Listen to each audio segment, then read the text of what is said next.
اپنی سوتیلی ماں کا کارنامہ سن کر میری دادی غصے سے میری طرف دیکھنے لگی۔ اس سے پہلے کہ میں کچھ کہتی، میری دادی نے مجھے جھڑک کر واپس کمرے میں بھیج دیا۔ میں دکھ سے نڈھال یہی سوچ رہی تھی کہ کل کی آئی لڑکی مجھ سے زیادہ سچی ہے۔ رات کے وقت جب ابا گھر آئے تو میں نے ان کو بتانا چاہا، لیکن میری سوتیلی ماں نے ابا کو اپنے دھیان لگا لیا تاکہ میں ان کو کچھ نہ بتا سکوں۔ کئی دن ایسے ہی گزر گئے۔ پہلے والی بہاریں اب ختم ہو چکی تھی۔ ماں کی چھاؤں اب دھوپ میں بدل چکی تھی۔ پہلے اماں میرے کھانے پینے کا خیال کیا کرتی تھی، اب کسی کو پرواہ تک نہ تھی۔ ابا بھی سارا دن کام میں مصروف رہتے اور جب گھر آتے میری سوتیلی ماں ان کو اپنے کاموں میں الجھائے رکھتی۔ وقت گزرتا گیا۔ میرے ہی گھر میں اب میں کوئی معنی نہیں رکھتی تھی۔ ابا کی نئی شادی کے 1 سال بعد ہی دادی کا انتقال ہو گیا۔ ابا ہر وقت سوتیلی ماں کے پیچھے لگ کر مجھے ڈانٹتے رہتے۔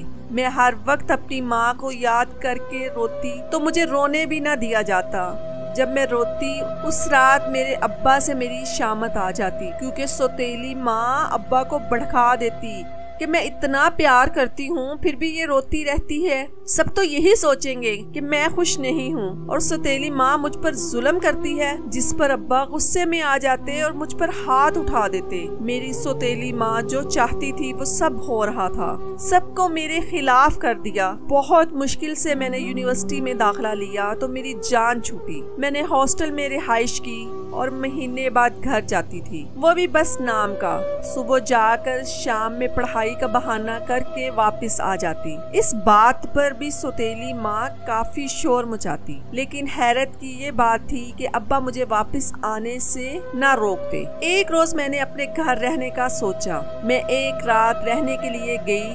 رات کے وقت جب مجھے کمرے میں گھٹن سی محسوس ہوئی تو میں باہر آ گئی۔ تھوڑی چہل قدمی کرنے کے بعد جب میں نے اپنے کمرے میں جانے کا سوچا تو میری نظر ابا کے کمرے پر پڑی، جو میرے کمرے سے 2 کمرے چھوڑ کر تھا۔ ہلکا سا دروازہ کھلا ہونے کی وجہ سے اندر سے روشنی آ رہی تھی۔ میرے ابا کو رات لائٹ آف کر کے سونے کی عادت تھی۔ مجھے اندازہ ہو گیا کہ میرا ابا جاگ رہا ہے تو دل میں ایک چھوٹی سی خواہش آئی، کیوں نہ ابا کے ساتھ جا کر کچھ باتیں کروں۔ میں اپنے دل کی بات پر آمین کرتی ابا کے کمرے میں چلی گئی، جہاں ابا کوئی کتاب پڑھنے میں مصروف تھے اور سوتیلی اماں پاس بیٹھی باتیں کر رہی تھی۔ ابھی میں اندر قدم رکھتی، ابا اور ان کی بیوی کی باتیں سن کر میرے رونگٹے کھڑے ہو گئے۔ مجھے اپنی سماعت پر یقین نہیں ہوا جب سوتیلی اماں نے ابا سے کہا کہ آپ غزل کو گھر بلا لیں، ہاسٹل نہ بھیجا کریں، جس پر ابا نے کہا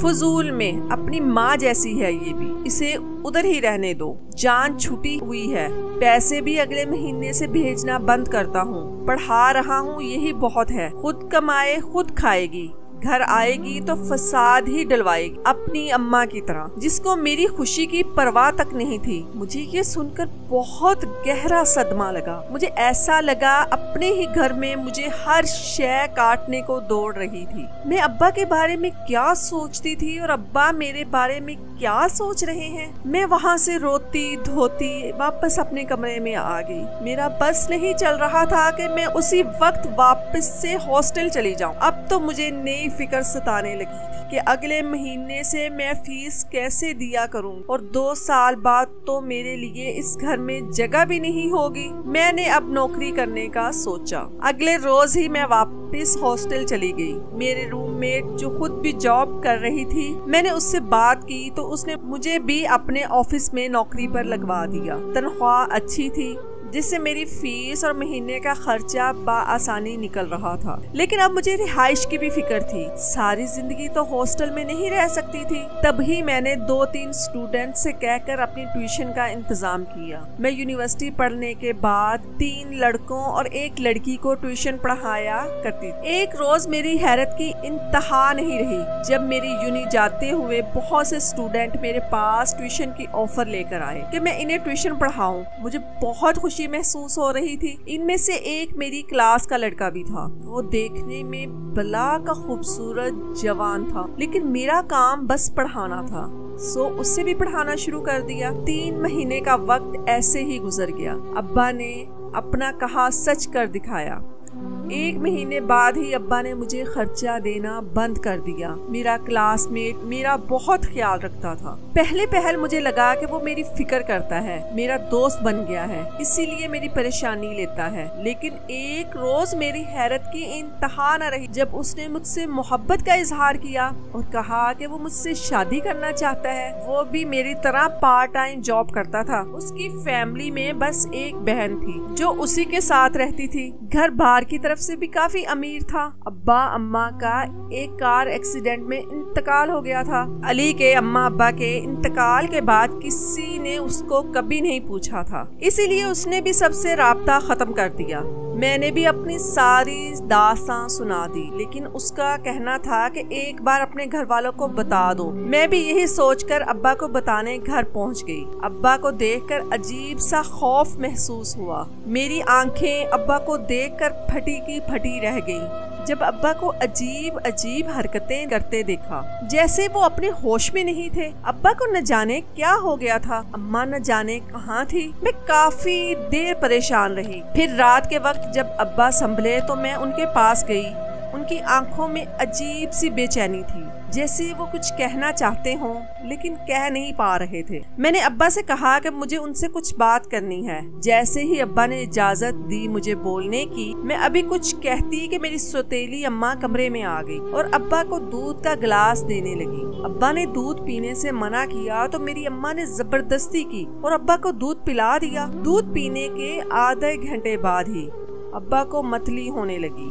میں نے اماں سے بولا کہ ابا کی طبیعت ٹھیک نہیں ہے تو ان کو ہاسپٹل لے جائیں، جس پر اماں نے کہا کہ وہ علاج کروا رہی ہیں ابا کا، میں فکر نہ کروں۔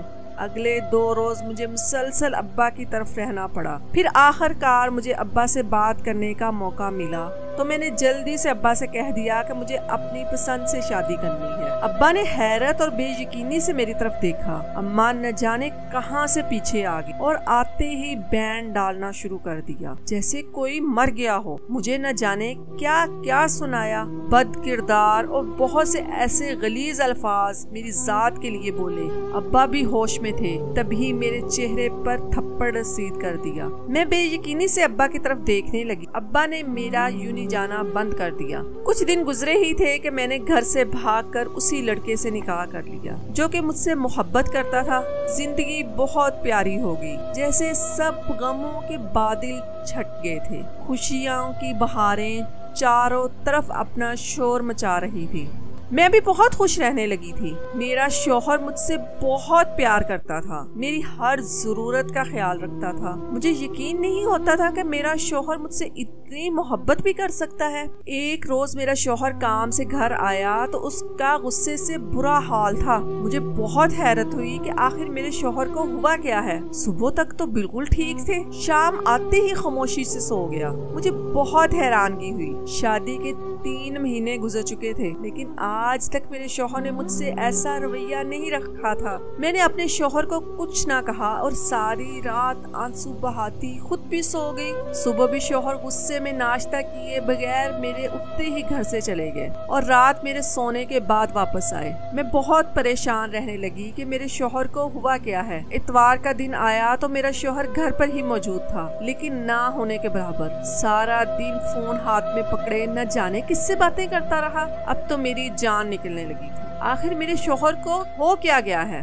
میں نے شام کے وقت جب اپنے شوہر سے بات کرنا چاہی تو تھکاوٹ کا کہہ کر میرا شوہر سو گیا۔ اب تو میری بس ہو گئی تھی۔ میں روتی ساری رات اپنے شوہر کے رویے کے بارے میں سوچتی رہی۔ اب تو اس کا رویہ بد سے بدتر ہوتا جا رہا تھا۔ میرے شوہر نے مجھ پر حکم چلانا شروع کر دیا۔ ایک روز میرے شوہر نے مجھے اپنے کپڑے دھونے کا کہا تو میں نے روتی ہوئی انکار کر دیا کہ میں کیوں دھو کپڑے جب میرے لیے آپ کے پاس وقت ہی نہیں ہے۔ تو شادی سے پہلے تو بہت خواب دکھائے تھے کہ میری آنکھ میں کبھی دکھ نہیں آنے دیں گے، لیکن اب تو جیسے میں کوئی معنی ہی نہیں رکھتی۔ میرے بولنے پر اب اپنے شوہر کا جواب سن کر تو جیسے میں سکتے میں چلے گی جب میرے شوہر نے کہا کہ ہاں کوئی معنی نہیں رکھتی، نہ جانے کیوں مجھ سے شادی کر لی۔ میرے شوہر کو مجھ سے شادی کے بعد اپنی غلطی کا احساس ہوا تھا کہ اس نے کتنی بڑی غلطی کر دی تھی۔ میرے شوہر کی بہن ملک سے باہر رہتی تھی، اس کا رویہ بھی یہ دیے والا تھا۔ میں نہیں جانتی تھی کہ ایسا کیوں کیا جا رہا ہے میرے ساتھ، لیکن میں غموں کی ماری جو کچھ دیر کے لیے آسمان پر اڑنے لگی تھی، میرے شوہر نے کھینچ کر نہ صرف مجھے زمین پر ٹپکا بلکہ مجھے زمین میں دفن کر دیا۔ حالات مزید بدتر ہوئے تو اب میرے شوہر کا ہاتھ بھی مجھ پر اٹھنے لگا۔ بات بات پر وہ مجھ پر ہاتھ اٹھا دیتا اور میں خاموشی سے اپنا قصور ہی تلاش کرتی رہتی۔ گھر سے بھاگ کر شادی کی تھی، شکوا کرتی بھی تو کس سے؟ خود ہی اپنے پیروں پر کلہاڑی مار لی۔ وقتی طور پر خواب دکھانے والا ہماری زندگی اور موت کا حاکم بن جاتا ہے۔ جب دل چاہے تو زندگی بخش دے اور جب دل چاہے سانسیں کھینچ لے۔ جب انسان کو اپنوں سے محبت، پیار اور توجہ نہ ملے تو وہ باہر اسی پیار توجہ کی تلاش میں رہتا ہے۔ اس سب میں اکثر تو وہ اپنی تلاش مکمل کر لیتا ہے اور کبھی کبھی غلط ہاتھوں میں لگ کر خود کو مزید برباد کر لیتا ہے۔ میرے ساتھ بھی یہی ہو رہا تھا۔ عورت محبت کے بغیر رہ لیتی لیکن عزت کے بغیر نہیں رہ سکتی۔ مجھے بھی اپنے شوہر سے جب تک نفرت ملتی رہی میں اس کا ساتھ دیتی رہی، لیکن جب میری عزت مجھ سے چھین لی گئی اور مجھے جگہ جگہ رسوا کیا گیا تو مجھے طلاق سے بہترین کوئی فیصلہ نہ لگا۔ اب غلطی کی تھی تو بھگتنی بھی تھی۔ میں گھر بسانا چاہتی تھی لیکن شادی کے بعد اس نے میرا جینا حرام کر دیا اور آخر طلاق دے کر گھر سے نکال دیا۔ میں واپس اماں کے گھر آ گئی۔ دل بھی کانپ رہا تھا کہ نہ جانے ابا میرے ساتھ کیا سلوک کریں گے، لیکن اب میرے پاس اور کوئی راہ نہیں بچی تھی۔ جس کی خاطر میں اپنا گھر چھوڑ کر گئی تھی اس نے بیچ راستے میں ہی مجھے چھوڑ دیا تھا۔ میں گھر گئی تو ابا اماں مجھے دیکھ کر حیران رہ گئے۔ شادی کے 6 مہینوں نے میری حالت بدل کر رکھ دی تھی۔ بدلا تو اور بھی بہت کچھ تھا۔ بدل گئے۔ جوان جہاں طاقتور انسان اب جھریوں زدہ حالت میں تھے۔ آنکھوں کے نیچے سیاہ حلقے نمایاں تھے۔ میں گھر کے اندر گئی تو میری ستیلی اماں نے مجھے گھر کے اندر آنے سے روک دیا اور گھر سے نکل جانے کا کہا۔ میں روتی ہوئی ابا کے پیروں میں گر گئی اور ان سے رحم کی بھیک مانگنے لگی کہ مجھے گھر سے نہ نکالے۔ جو خطا مجھ سے ہوئی ہے ابا، جو دل چاہے مجھے سزا دے سکتے ہیں لیکن مجھے گھر سے بے گھر نہ کرے۔ میرے پاس سر چھپانے کے لیے چھت تک کا سہارا نہیں ہے۔ ابا نے میرے سر پر ہاتھ رکھا تو مجھے حیرت کا شدید جھٹکا لگا۔ اماں تو ابا کے ہاں کرنے پر ہی تن فن کرتی کمرے میں چلی گئی۔ ابا کو لقوہ ہونے کی وجہ سے ان سے بولنا مشکل ہو رہا تھا، پھر بھی ابا کچھ کہنا چاہ رہے تھے لیکن میرے سمجھ سے بالکل بالا تر تھا۔ ابا نے مجھے اپنے پاس بٹھایا۔ گھر آ کر تو جیسے میری جان میں جان آ گئی تھی۔ مجھے اپنے گھر میں ابھی ایک روز نہیں گزرا تھا، اگلی صبح میرے لیے ایک نیا طوفان لے آئی۔ صبح ہوتے ہی جیسے سب ختم ہو گیا تھا۔ میرے سر سے چھت، میرے پیروں سے زمین کھینچ لی گئی۔ مجھے اپنی آنکھوں پر یقین نہیں ہو رہا تھا، خواہ جو میں دیکھ رہی ہوں وہ سچ بھی ہے یا نہیں۔ میرے سامنے ابا کی لاش پڑی ہوئی تھی جس پر اماں بین ڈال رہی تھی۔ اماں کے جانے کے بعد ابا جیسے بھی تھے میرے ابا تھے۔ میں نے کبھی نہیں سوچا تھا کہ میں اپنے ابا کو ایسے کھو دوں۔ میں روتی ہوئی اپنے ابا کے پاس گئی اور ان سے لپٹ کر رونے لگی تو لوگوں نے مجھے بہت تانے دیے۔ میرے گھر سے بھاگ جانے پر سب آپس میں باتیں کر رہے تھے، کچھ تو میرے منہ پر ہی یہ کہے جا رہے تھے کہ میں اپنے باپ کو کھا گئی۔ اتنی باتیں سننے کے بعد تو مجھے اب یقین ہونے لگا تھا کہ میں نے اپنے ابا کو مار دیا۔ میری ایک غلطی نے مجھے کہاں لا کر کھڑا کر دیا۔ ابا کی تدفین کے بعد سب مہمان گھر سے جا چکے تھے۔ ستیلی اماں سب کے سامنے ایسے آنسو بہا رہی تھی جیسے ابا سے سب سے زیادہ پیار بس اماں ہی کرتی تھی۔ میں اپنے گھر میں رہنے لگی تھی جہاں روز تانے سننے پڑتے۔ اماں بات بات پر مجھے تانے دیتی، کبھی بھگوڑی کہتی تو کبھی ڈائن جو اپنے ابا کو کھا گئی تھی۔ مجھے بہت رونا آتا، لیکن اب کیا کیا جا سکتا تھا؟ ان تانوں کو اپنی زندگی کا حصہ سمجھ کر میں سب کچھ برداشت کرنے لگی۔ سارے ملازم ہونے کے باوجود بھی میں سارے گھر کا کام کرتی، اور جب تھک کر کمرے میں لیٹتی تو میری سوتیلی ماں باتیں سنانے آ جاتی۔ بس اب ایک ہی ملازمہ باقی رہ گئی تھی جس کے ساتھ میری کافی سلام دعا ہو گئی تھی۔ وہ مجھے ابا کی باتیں سنایا کرتی تھی۔ ابا کے ساتھ اماں کا رویہ بہت غلط تھا۔ یہ بات بھی مجھے ملازمہ سے ہی پتا چلی۔ میں نے ملازمہ سے پوچھا کہ اماں سارا دن کیا کرتی تھی؟ تبھی اس نے بتایا، میرے تو رونگٹے کھڑے ہو گئے کہ جب اس نے بتایا کہ جب ابا کام پر جاتے تو سوتیلی اماں بھی تیار ہو کر باہر نکل جاتی اور ابا کے آنے سے پہلے گھر آتی۔ اکثر تو ابا کے آنے کے بعد بھی آتی تھی۔ مجھے بہت حیرت اور تجسس ہوا کہ آخر اماں جاتی کہاں تھی۔ ابا سے عدت ابھی مکمل ہوئی تھی کہ اماں پھر سے اپنی روٹین پر آ گئی، تیار ہو کر جاتی۔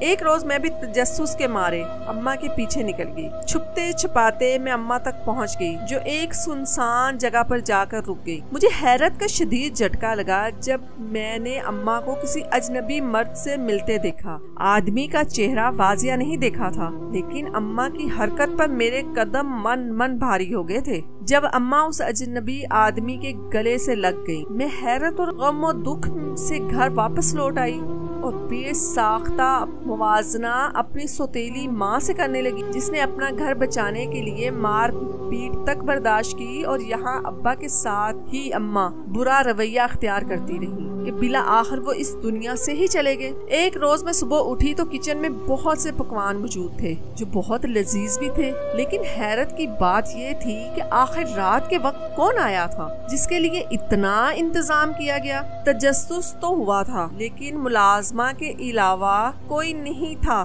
جو مجھے بتا سکتا، لیکن وہ بھی اس وقت اماں کے کمرے میں تھی۔ میں نے کچھ دیر انتظار کیا اور پھر کمرے میں چلی۔ اب تو ہر دوسرے دن ایسے ہی لوازمات تیار کیے جاتے تھے۔ ایک روز میں نے ملازمہ سے پوچھا کہ گھر کون آتا ہے رات کے وقت جس کے لیے اتنے پکوان تیار کیے جاتے ہیں؟ تو وہ پہلے تو خاموش رہی، پھر بولی تو اس کی باتوں پر میری روح کانپ گئی جب اس نے کہا، اپنے ہی اپنوں کو مارتے ہیں، اور تمہیں بھی تو تمہارے اپنوں نے ہی مارا ہے۔ گھر کی ملازمہ کہنے لگی، تمہیں شوہر سے الگ کس نے کیا یہ تم نہیں جانتی، لیکن میں جانتی ہوں۔ یہ ظلم تیرے ساتھ تیری ماں نے کیا ہے۔ آج رات اس کے کمرے میں جا کر دیکھنا، تجھے سب سمجھ آ جائے گا۔ مجھے لگا میری سانس بند ہو جائے گی۔ آخر میرا رشتہ ختم ہونے میں میری سوتیلی ماں کا ہاتھ تھا۔ اب تو مجھے رات ہونے کا انتظار تھا، لیکن یہ سوچ سوچ کر میرا دل بیٹھا جا رہا تھا کہ آخر کیا ہوگا۔ رات ہوئی تو جیسے میرا انتظار ختم ہوا،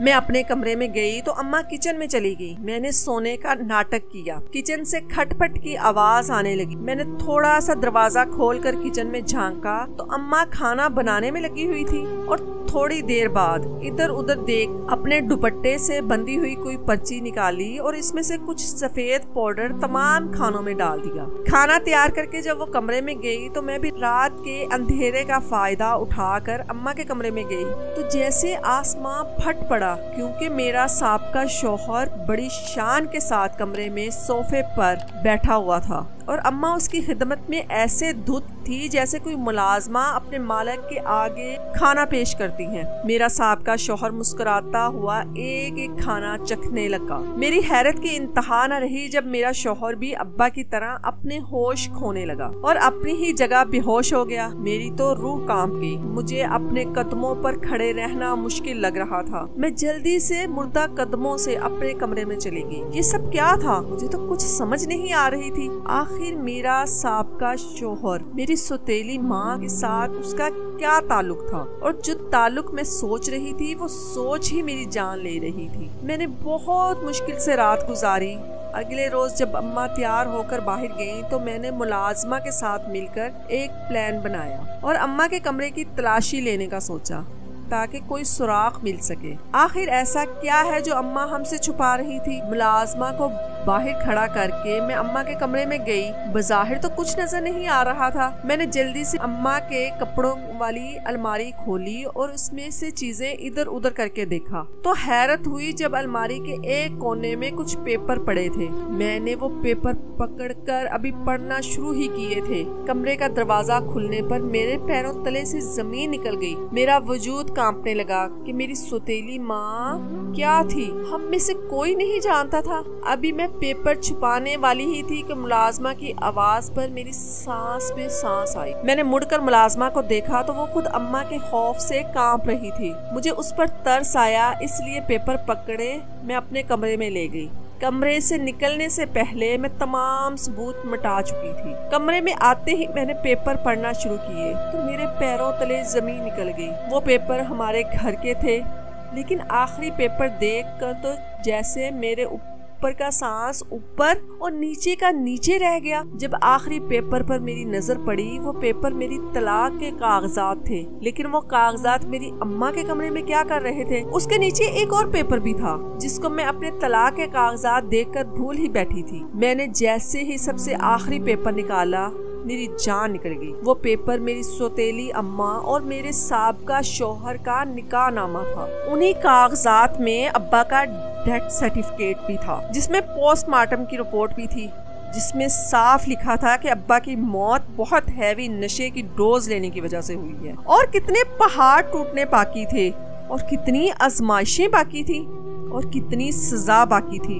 مجھے سمجھ نہیں آ رہا تھا۔ میں ابھی کچھ اور سوچتی کہ باہر سے اونچی اونچی اماں کی آوازیں آنے لگی۔ پہلے تو مجھے حیرت ہوئی کہ آخر یہ اتنی جلدی واپس کیسے آ گئی، اور پھر حیرت کا دوسرا جھٹکا ان کے اتنا چیخنے پر لگا۔ میں جلدی سے کمرے سے نکل کر باہر آئی تو اماں ملازمہ کو اپنے سامنے مجرم بنا کر کھڑا کیے ہوئے تھی۔ اماں کی بات سن کر تو جیسے میرے طوطے اڑ گئے جب میری سوتیلی ماں ملازمہ کو کہہ رہی تھی کہ میرے کمرے میں کون گیا تھا۔ میری چیزیں اپنی جگہ نہیں ہیں۔ مجھے اپنی اماں کی سکس سینس پر بہت حیرت ہوئی، لیکن دل میں ایک خوف بھی تھا کہ اماں کو کہیں خبر نہ ہو جائے۔ ملازمہ جو خاموشی سے اماں کی ڈانٹ کھا رہی تھی، چپ کر کے میری طرف دیکھنے لگی۔ اب اماں کی نظر میری طرف گئی تو جیسے میری جان لبوں پر آ گئی، لیکن میں اب مزید خاموش نہیں رہ سکتی تھی۔ تبھی پھٹ پڑی اور اپنی اماں سے باز پرس کرنے لگی۔ اماں کے چہرے پر تمام کاغذات دے مارے، بہت برا بھلا کہا اور اسے گھر سے نکل جانے کو کہا،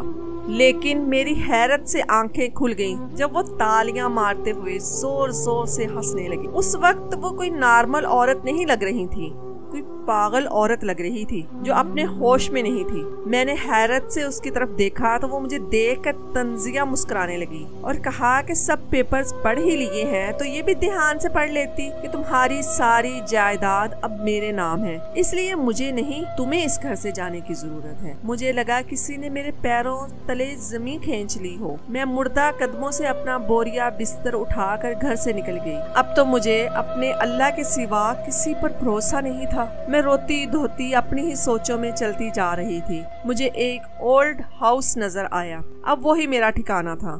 اس کے علاوہ جاتی بھی تو کہاں، کئی سال وہاں رہی۔ میں نہیں جانتی تھی کہ میرا سابقہ شوہر اور سوتیلی ماں کے ساتھ کیا ہو رہا ہے۔ ایک روز اولڈ ہاؤس میں ایک امیر کبیر عورت آئی، وہ وہاں اکثر آیا کرتی تھی۔ اس روز اس کی نظر مجھ پر پڑی اور میرے بارے میں سب دریافت کر کے مجھے اپنے ساتھ لے گئی۔ اور پھر وہ کہتے ہیں نا، جسے اللہ رکھے اسے کون چکھے۔ میری تو جیسے زندگی ہی بدل گئی۔ مالکن نے مجھے مزید پڑھایا، ایک اچھی نوکری پر لگایا۔ میں نے بھی ان کو سب کچھ بتا دیا۔